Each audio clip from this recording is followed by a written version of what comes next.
नितिन गडकरी अपनी बेबाकी के लिए जाने जाते हैं। वो अक्सर ही अपने बयानों के चलते सुर्खियों में रहते हैं और अब एक बार फिर उन्होंने कुछ ऐसा कह दिया है जिसकी राजनीतिक गलियारों में चर्चा हो रही है। नितिन गडकरी ने राजनीति को लेकर बड़ा बयान दिया। उन्होंने कहा कि जो लोगों को मूर्ख बना सकता है वही सबसे अच्छा नेता हो सकता है। उनका ये बयान पीएम मोदी पर तंज के तौर पर देखा जा रहा है। तो और क्या कुछ कहा गडकरी ने, देखिए इस रिपोर्ट में। केंद्रीय मंत्री नितिन गडकरी ने एक बार फिर अपनी ही सरकार को घेर लिया है। गडकरी ने बड़ा बयान दिया है जिसने बीजेपी में खलबली मचा दी है। गडकरी ने कहा कि जो लोगों को मूर्ख बना सकता है वही सबसे अच्छा नेता हो सकता है। इसके साथ ही उन्होंने धर्म और राजनीति को दूर रखने की सलाह दी।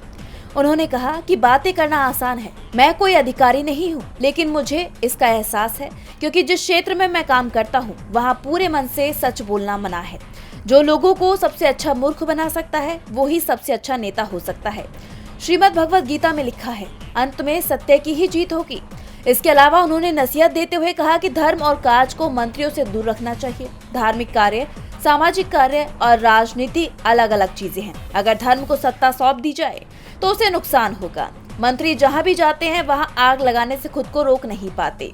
वो दो महंतों के बीच झगड़ा कराते हैं, फिर गद्दी के लिए संघर्ष होता है, फिर सरकार निलंबित करती है, एक समिति नियुक्त करती है और फिर दोनों सरकार में आ जाते हैं। अब उनका ये बयान पीएम मोदी से जोड़ा जा रहा है क्योंकि विपक्ष तो पहले से ही पीएम मोदी पर धर्म की राजनीति करने का आरोप लगाता आ रहा है और अब नितिन गडकरी के बयान ने विपक्ष के आरोपों को बल दे दिया है। साथ ही बीजेपी की नीतियों पर गंभीर सवाल खड़े कर दिए हैं।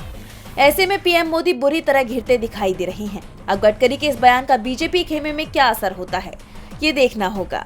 डीबी लाइव की रिपोर्ट।